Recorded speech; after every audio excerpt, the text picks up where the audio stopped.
It was a Friday evening in Manhattan. The city ablaze with lights and hidden whispers. My wife, Lauren, had spent hours preparing for the annual corporate gala of my company, Henderson and Wolf Investments. She looked breathtaking, a deep navy gown sculpting her figure, honey blonde curls spilling over her shoulders. And that familiar perfume she wore when she wanted to captivate. I stayed silent as she admired herself in the mirror. She believed this gala was my boss's event. She didn't know the truth. Ethan Wolf, the man she called my superior, reported to me. Years ago, I sold my shares under a false identity and quietly regained control through a hidden trust.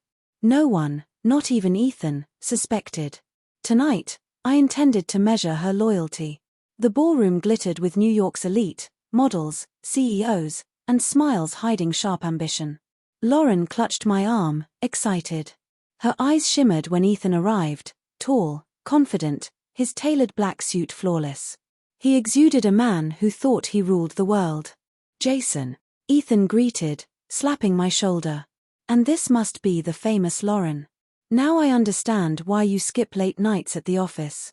His charm was palpable, but his gaze lingered too long along her neckline. Lauren laughed, brushing her hair, a silent signal every man notices. I sipped my bourbon, serene. Ethan had no idea whose game he'd stumbled into. Throughout the evening, he sought her company, topping off her glass, complimenting her dress, leaning close enough for her to feel his breath. Each smile she returned cut a little deeper. I remained still, watching a test I had orchestrated for months. 2 weeks prior, I found late-night deleted messages on her phone, one saved under a fake contact. Tracing it revealed Ethan Wolf. Later, slow jazz filled the room. Ethan extended his hand. "May I?" he asked, glancing at me. "Of course," I said, my voice measured. Lauren hesitated, then smiled, taking his hand. They glided onto the dance floor, her body pressed slightly too close. A dark twist coiled in my chest. Everyone saw a charming boss dancing with a married woman. But only I saw the owner watching his pieces move. Halfway through, her phone buzzed. I had installed a tracker weeks ago. Room 707 reserved under E-Wolf. I didn't react, finishing my drink with a faint smile. Later, I excused myself and stepped outside. From the balcony, I watched her whisper to Ethan. They left together, thinking they were unseen. 15 minutes later, they entered room 707. I followed quietly, keycard ready. Everything was set, reservation, cameras, champagne waiting. Through the door's crack, I saw exactly what I needed. Ethan's jacket fell. Lauren's laughter echoed, the same laughter that once drew me in. I didn't intervene. I watched until every betrayal etched itself in my mind. Then I left, locking the door. Back at the gala, I returned as calm as ever.